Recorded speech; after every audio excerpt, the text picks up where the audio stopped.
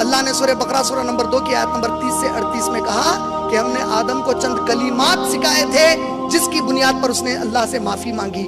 سورہ اعراف کی آیت نمبر 27 میں وہ کلمات اللہ نے کہے، وہ دعا جو آپ اور میں آج اکثر کرتے ہیں، ربنا ظلمنا انفسنا وان لم تغفر لنا وترحمنا لنکونن من الخاسرین. اے ہمارے رب، ہم نے اپنی جانوں پر بڑا ظلم کیا ہے، اگر تو نے ہماری مغفرت نہیں کی، ہم پر رحم نہیں کیا تو ہم بڑے نقصان اٹھانے والوں میں ہیں. اللہ تعالیٰ قرآن میں کہہ رہا ہے کہ یہ دعا مانگے اور میں معاف کیا. اور کئی لوگوں میں یہ مشہور ہے کہ وہاں وہ کلمہ دیکھ کر معاف کیے. وہ کلمہ اصل کیا تھا سمجھ رہے ہیں؟ ادھر کے گھر والا ادھر ڈالا وہ کلمہ تھا. وہاں کون سا کلمہ؟ لا الہ الا اللہ محمد الرسول اللہ علی ولی اللہ وصی محمد الرسول اللہ و خلیفتہ بلا فسق. کلمہ بولے تو آپ اور میں سنی گھر والے کیا سمجھتے؟ خالی لا الہ الا اللہ محمد رسول اللہ. بولا اچھا تم ہمارے اماموں کی فضیلت کو نہیں مانتے بیٹا، اللہ کے بعد کچھ نہیں تھا، 3 چیزیں تھی. کا مطلب کیا ہوا کہ علی رضی اللہ تعالیٰ عنہ اور بی بی فاطمہ کا مقام بھی محمد صلی اللہ علیہ وسلم کے برابر ہے. ہو سکتا سمجھے کہ نہیں سمجھے؟ اب اللہ تعالیٰ ایسی امت کو عذاب دینے سے باز نہیں رہے گا جو ایسے امام کو مانے جو اللہ تعالیٰ کی طرف سے نامزد نہیں کیا گیا ہے. جیسے کہ اب آپ سمجھ جانا 3 خلفاء کا ذکر ہے اس میں. اگرچہ یہ امت اپنے اعمال کے اعتبار سے نیک اور متقی پرہیزگار ہو، اور ایسے لوگوں کو عذاب دینے سے اللہ باز رہے گا جو اللہ کی طرف سے نامزد ہونے والے اماموں کو مانتے ہیں، اگرچہ یہ لوگ اپنی عملی زندگی میں ظالم اور بدکار اور بد کردار ہیں. نہیں سمجھے؟ مطلب یہ بتا رہے ہیں کہ اگر یہ امت میں نبی کی ایسے لوگ آ گئے جو 5 وقت نماز پڑھ رہے ہیں، داڑھی چھوڑ رہے ہیں، تکنے کے اوپر کپڑا پہن رہے ہیں، شراب نہیں پی رہے ہیں، زنا نہیں کر رہے ہیں، روزے رکھ رہے ہیں، زکات دے رہے ہیں، حج کر رہے ہیں، فرما بردار رہ رہے ہیں، سب کچھ کر رہے ہیں، لیکن مان رہے ہیں کس کو؟ امام ابو بکر عمر اور عثمان کو مان رہے ہیں جس کی تصدیق قرآن حدیث میں نہیں آئی. سوائے علی کے کسی اور کو امام مان کے یہ پوری نہیں کیا کرے تو ان کو اس کا اجر نہیں ملنے والا ہے، جہنم ملنے والی ہے.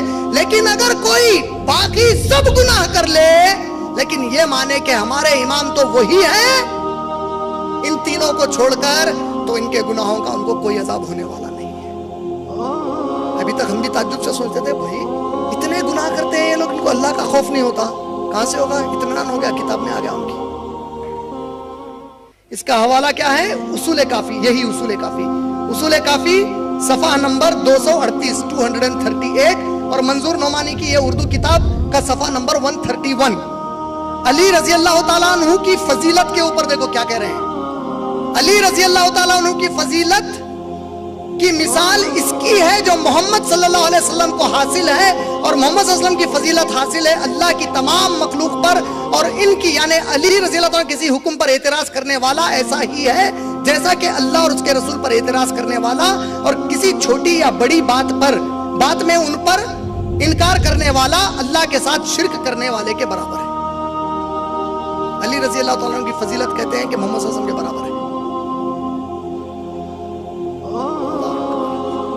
اللہ تعالیٰ کا علی رضی اللہ تعالیٰ عنہ وہ راستہ تھے کہ جو کوئی اس کے سوا کوئی اور راستے سے چلا وہ ہلاک ہو جائے گا، یعنی کہ محمد صلی اللہ علیہ وسلم کا راستہ نہیں. امام صاحب فرما رہے ہیں ہمارے پاس مصحف فاطمہ علیہ السلام ہے، اور لوگوں کو کیا خبر کہ مصحف فاطمہ کیا ہے؟ امام نے فرمایا کہ اس میں تمہارے اس قرآن سے 3 گنا زیادہ ہے. تمہارے اس قرآن سے 3 گنا ہے، اور اللہ کی قسم اس میں تمہارے قرآن کا ایک حرف بھی نہیں ہے. اصول کافی صفحہ نمبر 146، اس کتاب کا صفحہ نمبر 140. میرے لیے اور میرے گھر والوں کے لیے دعا فرمائیے. تو امام صاحب نے کہا، کیا کہا کہ کیا میں دعا نہیں کرتا ہوں؟ خدا کی قسم ہر دن اور رات میں تمہارے اعمال میرے سامنے پیش کیے جاتے ہیں. لیلۃ القدر میں قرآن نازل ہوئی. ائمہ کہتے ہیں ان کے ہر سال کے لیے ایک کتاب علیحدہ ہوتی ہے. اس سے مراد وہ کتاب ہے جس میں ان احکام اور حوادث کی تمیز ہوتی ہے جن کی ضرورت امام وقت کو آئندہ سال تک ہوگی. اس کتاب کو لے کر ملائکہ اور روح شب قدر میں امام الزمان پر نازل ہوتے ہیں. ہر سال ایک کتاب نازل ہوتی ہے. امام جعفر صادق رحمۃ اللہ علیہ سے اصول کافی صفحہ نمبر 259 اس بک کا 150 پیج پہ لکھا ہے. امام جعفر کہہ رہے ہیں کیا تم کو یہ بات معلوم نہیں کہ دنیا اور آخرت سب امام کی ملکیت ہے, وہ جس کو چاہے دے اور عطا فرما دے. قرآن میں پنجے تنے پاک کا نام تھا محمد, علی, فاطمہ, حسن, حسین. محمد صلی اللہ علیہ وسلم رضی اللہ تعالیٰ عنہم اجمعین, ان 5 لوگوں کا نام سورہ طٰہٰ کی آیت نمبر 115 میں تھا, جس کو اللہ کے نبی کے گزرنے کے بعد والوں نے نکال دیا. اصول کافی صفحہ نمبر 263 اس بک کا پیج نمبر 155. شیخین کے بارے میں ذکر آیا ہے کتابت الروضہ یعنی اصول کافی کی روضۃ الکافی میں, اس کے صفحہ نمبر 115 پہ اس کتاب کے 193 پیج پہ کیا آیا ہے دیکھیے. ہم اہل بیت پر جو بھی مصیبت اور آفت آتی ہے اس کی بنیاد انہی دونوں نے ڈالی ہے. استغفر اللہ, ابو بکر صدیق اور عمر رضی اللہ. لہٰذا ان دونوں پر لعنت ہو اللہ کی اور فرشتوں کی اور بنی آدم سب کی. کتاب سے پڑھ رہا ہوں, میرے جو ایک لفظ میرا نہیں ہے اس کتاب سے پڑھ رہا ہوں مولانا منظور نعمانی کی. زید اسلام یعنی کہ ان کے حساب سے کوئی مسلمان ہے جس کو بتایا جا رہا ہے جس کا بھی ناحق خون بہایا گیا اور جو بھی ناجائز مال کمایا گیا اور جو بھی زنا ہوا یا ہوگا, ہمارے امام مہدی قیامت کے پہلے جو آئیں گے, امام مہدی کے ظہور کے دن تک اس سب کا گناہ انہی دونوں کے گردنوں پر ہوگا. نعوذ باللہ من ذالک. رجال کشی صفحہ نمبر 135 اس کتاب کا صفحہ نمبر 194. ساری حمد اس اللہ کے لیے ہے جس نے مجھے موت دے کر اس وقت تک دنیا سے نہیں اٹھایا کہ میں نے تم کو اس مقام پر دیکھ لیا. تم اپنا ہاتھ بڑھاؤ تو ابو بکر نے ہاتھ بڑھایا اور اس بوڑھے بزرگ نے اس کے ہاتھ پر بیعت کی. حضرت علی نے سلمان سے پوچھا تم جانتے ہو وہ کون تھا؟ یعنی ابو بکر صدیق جب خلیفہ بنے, بیعت لینے کا وقت آیا تو ایک بزرگ ہاتھ بڑھا کر بولا کہ تم سے بہتر کوئی نہیں ہے, میں ہاتھ بڑھاتا ہوں بیعت کرنے کے لیے. تو علی رضی اللہ تعالیٰ پوچھ رہے ہیں تم جانتے ہو وہ بزرگ کون تھا جو ابو بکر صدیق کے ہاتھ پر سب سے پہلے بیعت کیا؟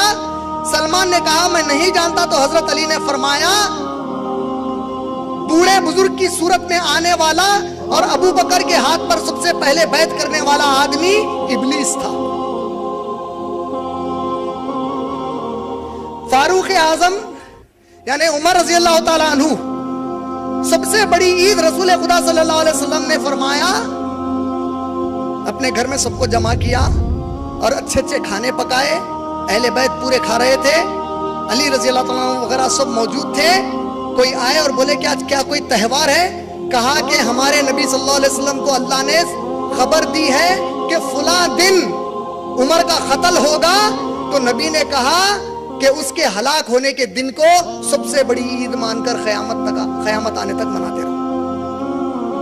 یہ پوری تفصیل سے 3 پیج پر ہے, 4 پیج پر ہے. زار المعاد اس کا حوالہ یہاں پر آیا ہے. فاروق اعظم کا یوم شہادت سب سے بڑی عید رسول خدا صلی اللہ علیہ وسلم پر افتراء کی بدترین مثال. نعوذ باللہ. صفحہ نمبر 198 پیج نمبر 1. یہ سنیے اب. امام غائب جب ظاہر ہوں گے تو شیخین کے خبروں سے ان کو نکالیں گے اور زندہ کر کے ہزاروں بار سولی پر چڑھائیں گے. شیخین مطلب ابو بکر صدیق اور عمر رضی اللہ عنہ, ان کو خبروں سے نکال کر ہزاروں بار سولی پر چڑھائیں گے. صفحہ نمبر 213 اس کتاب کا. علامہ باقر مجلسی نے اپنی کتاب حق الیقین صفحہ نمبر 139 اس بک کی 179 پر لکھا ہے جب قائم آل محمد صلی اللہ علیہ وسلم یعنی امام مہدی یعنی ان کے 12ویں امام ظاہر ہوں گے تو خدا فرشتوں کے ذریعے ان کی مدد کرے گا اور سب سے پہلے ان سے بیعت کرنے والے محمد صلی اللہ علیہ وسلم ہوں گے اور ان کے بعد علی رضی اللہ تعالیٰ. میرا ایک بھی لفظ نہیں بول رہا ہوں, اس میں کتاب سے پڑھ کے سنا رہا ہوں. جب وہ ظاہر ہوں گے تو محمد صلی اللہ علیہ وسلم ان کے ہاتھ پر بیعت کریں گے اور علی رضی اللہ تعالیٰ دوسرے ہوں گے ان کے ہاتھ پر بیعت کرنے والے. پھر یہاں دیکھیے صفحہ نمبر 180 اس بک کا حق الیقین کتاب سے, جس وقت مہدی علیہ السلام ظاہر ہوں گے تو وہ کافروں سے پہلے سنیوں کو خاص کر کے قتل کریں گے. جب ہمارے قائم امام مہدی ظاہر ہوں گے, حق الیقین صفحہ نمبر 139 پیج نمبر 179 اس بک کا ہے, حق الیقین کا پیج نمبر 139. جب ہمارے قائم مہدی ظاہر ہوں گے تو وہ معاذ اللہ